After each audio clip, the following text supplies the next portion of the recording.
Welcome to the space where whispers bright, the quiet echoes of the silence rise, defying the riot, and filtered stories pouring out like rivers wide. Truth unfolds in shadows where the secrets hide. This is not a place for polished, perfect lies, but a mirror to the soul where the real truth lies. From the corners of the unheard, the forgotten cry, we gather every voice beneath the open sky, open sky. No mask, no curtains, no scripted. Welcome to Echoes of the Silenced, Unfiltered. Today, we're diving into a story that rarely makes the front page, but should shake us all to our core: the genocide unfolding right now in Sudan's Darfur region. You might be wondering, what makes this situation in Darfur so urgent, so different from the many conflicts we hear about? Well, let's cut through the fog. This isn't just another civil war. It's a deliberate, systematic attempt to erase entire communities. Picture this: towns besieged, families starved out, and entire neighborhoods wiped off the map because of their ethnic identity. The perpetrators are not nameless. They're the Rapid Support Forces, or RSF, and allied militias, using scorched earth tactics with chilling efficiency. Now, you might ask, isn't the world watching? Sadly, most of the world is looking away. The scale is massive: 9 million displaced, famine looming, and yet international headlines seldom linger. So let's set the scene, unpack the evidence, and confront this crisis head on. Because if we don't, we're complicit in letting another never again become just empty words. Before we go deeper, it's crucial to define our terms. What exactly is genocide? According to the UN Genocide Convention, it isn't just mass killing, it's any act, from forced displacement to starvation or even preventing births, done with the intent to destroy, in whole or in part, a national, ethnic, racial, or religious group. That word intent is what separates genocide from chaos. Imagine two chess players. In war, moves are often reactive. In genocide, every move is calculated to eliminate the opponent's pieces, not by chance, but by design. The Darfur scenario isn't random violence. We see targeted attacks, villages razed, aid blocked, Massalit and other non-Arab communities singled out and exterminated. This is ethnic cleansing in its rawest, most terrifying form. Now you might be thinking, can starvation or forced displacement really count as genocide? Absolutely. When you systematically destroy food systems, what legal scholars call livelihood denial, you aim to make survival impossible. That's a weapon as much as any gun.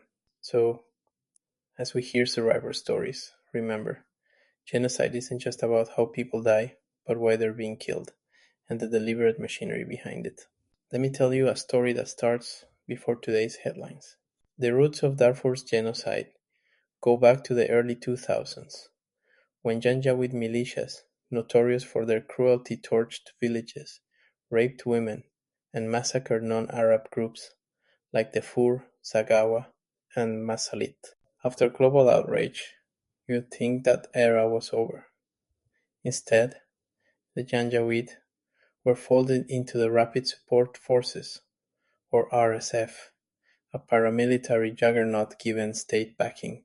It's what political scientists call militia institutionalization, turning rogue fighters into part of the state's coercive machinery.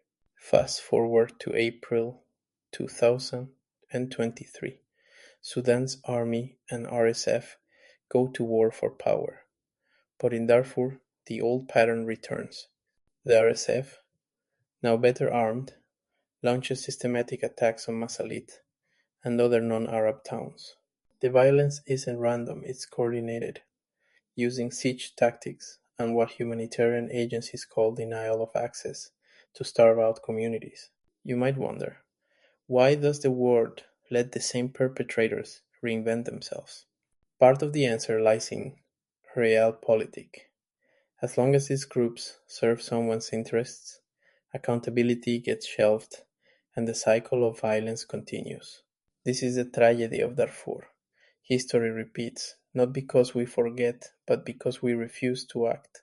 The RSF aren't ghosts from the past. They're the architects of today's genocide, using both old-school brutality and new-found political legitimacy. So, what proof do we have that this is genocide, not just chaotic warfare? The evidence is harrowing and multi-layered. Let's start with targeted killings. Multiple reports from Human Rights Watch, Amnesty International, and satellite imagery confirm systematic massacres of the Massalit in towns like El Geneina. Eyewitnesses describe RSF fighters going door to door, demanding to know people's ethnicity, a chilling echo of Rwanda. Survivors consistently recount hearing killers shout, "We will not leave any Massalit alive." That's direct evidence of genocidal intent, not just collateral damage. Let's talk mass graves. Satellite technology, often used in environmental science, now serves a somber purpose, confirming the existence of hurried, large burials outside destroyed villages. This isn't rumor, it's geospatial data, corroborated by on-the-ground testimony. Starvation isn't incidental either. The RSF has blockaded food, destroyed wells, and burned farms. Humanitarian organizations call this resource denial, a deliberate strategy to decimate civilian populations by stripping away any chance for survival. And this isn't just advocacy groups talking. In January 2025, the US government officially called it genocide after months of intelligence gathering. This legal recognition matters. It turns a distant tragedy into a global responsibility.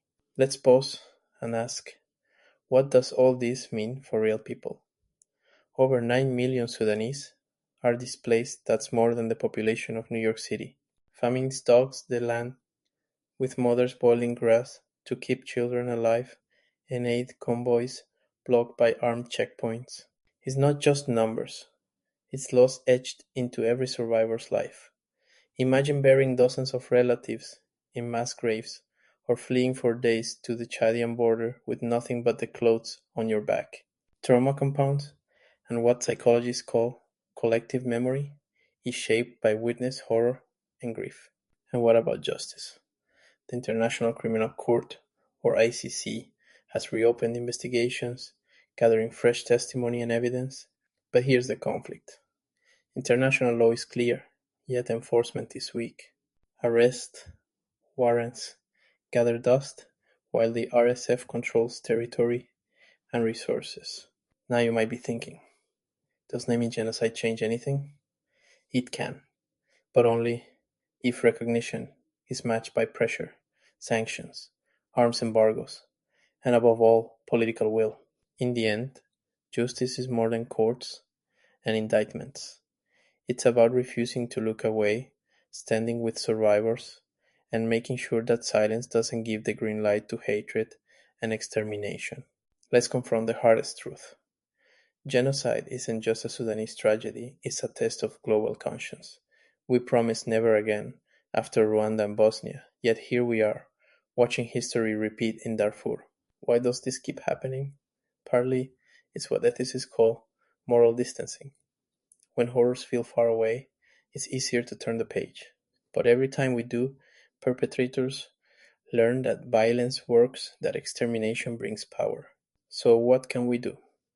First, we can educate ourselves and others break the silence. Second, we can pressure governments and organizations to act, supporting sanctions, humanitarian corridors, and genuine accountability. You might say, but I'm just one person, does my voice matter? Let me assure you, history is shaped by the sum of individual refusals to stay silent. Outrage isn't enough, but it's the fuel for action, petitions, donations, and demanding that leaders treat genocide as the emergency Thailand. Remember, when we say never again, it's not a slogan, it's a responsibility. In Darfur, silence is permission. Our response, or lack of it, will echo far beyond Sudan's borders.